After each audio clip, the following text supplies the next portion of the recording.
Hello guys, pakita ko sa inyo yung view namin dito since autumn na dito sa amin. Makita nyo yung mga trees, wala nang dahon, diba? At saka yung naked na yung bearcas namin,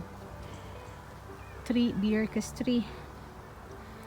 At ito ay yung mga dahon nasa ground na guys. Ayan, secure. Yung kain ito guys, ito yung tinatawag na oak tree. Yung nasa kanta, oh tie a yellow ribbon round the old oak tree. Ayan. Time dito is past 3 PM pa lang. Pero medyo madilim na.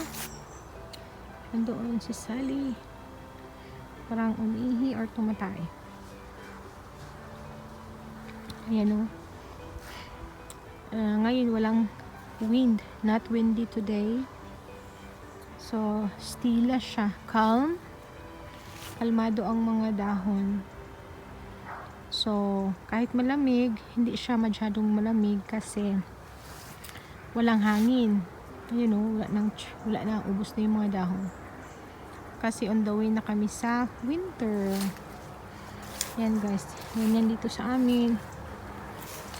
Wala ito sa atin dyan sa Pinas kasi full year tayo, may summer dyan, summer sa dito kasi may 4 seasons sila, which is yung tinatawag nilang may spring, mayroong summer, mayroong autumn or fall, at saka winter.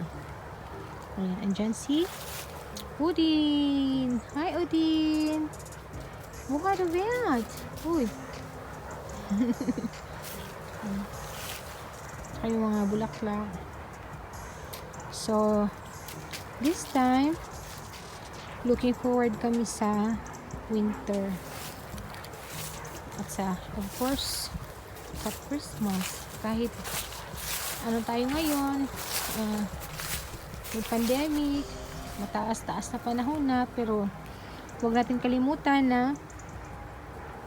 i-celebrate pa rin ang birthday ni Lord, which is ang Pasko, diba? At saka yung dasal natin palagi nandyan. Kahit anong mangyari sa buhay natin guys, magdasal tayo, hindi lang para sa sarili natin, hindi lang para sa family natin, at para sa lahat, buong mundo.